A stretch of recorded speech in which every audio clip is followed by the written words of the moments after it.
Hi everybody, welcome to Tuesday's Truth with Alonda Hassel.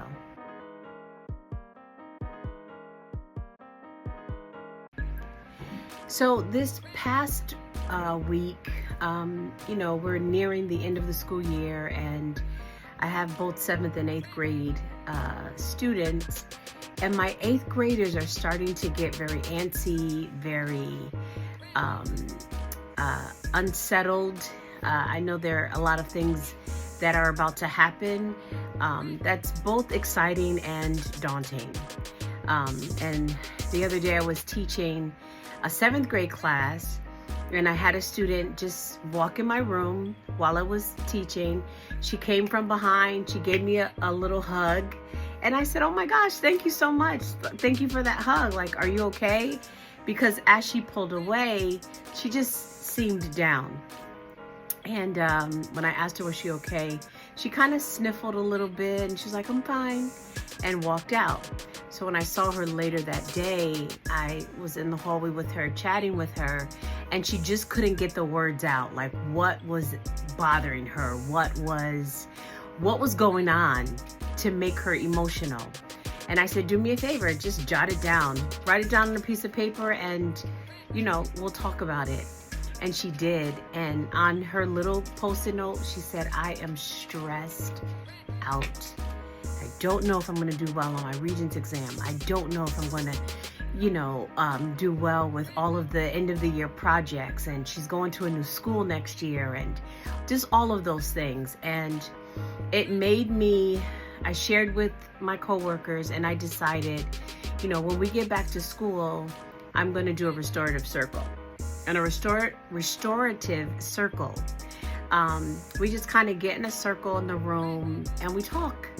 We don't pull out books, pens, paper, any of those things. We just talk, and we usually use some token or something that they hold, a talking, when you have it, you're allowed to talk, and everyone listens. And I think it's so important that not just for children, not just for students, but no matter the organization you're in or your family, that you spend that time to have restorative circles, time where you hear each other's thoughts, their concerns, each other's concerns, each other's ambitions and goals and victories, just to have that conversation and to kind of put everyone at ease.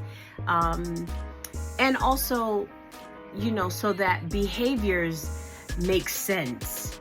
I often say that there needs to be a scientific study, and I might be the one to do it, where I look at how kids start to act out towards the end of the year, because especially those leaving your building or leaving you, the unknown sometimes is so frightening and terrifying, yet exciting, for something fresh and new, that these emotions are just all over the place.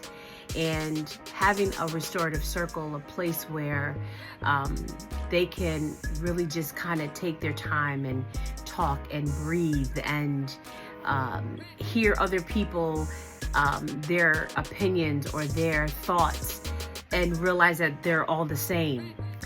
They just maybe expressed differently. Some kids are flat out, "I'm not doing anything, I'm done, I can't," and they're putting themselves in jeopardy, while other kids are clinging to us. I have a student that comes by my classroom every single class period to hug me, and he tells me he loves me with his thick Spanish accent.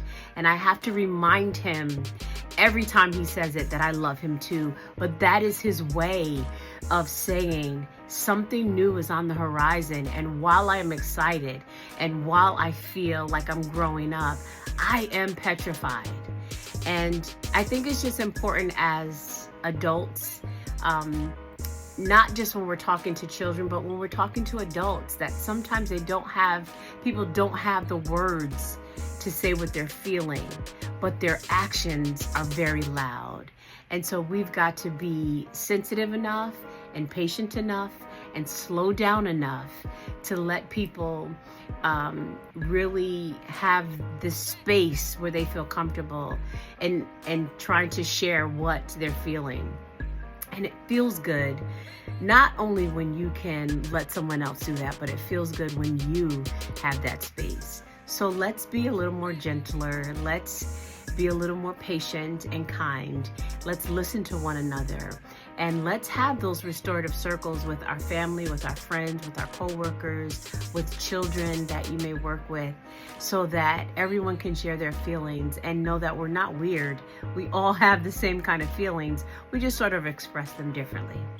All right, that's my Tuesday's Truth. I hope that's helpful, and I really hope you put that into action, because it is very, very valuable for all of those that are involved. All right, have a fantastic Tuesday. I love you all, and I'll talk to you soon.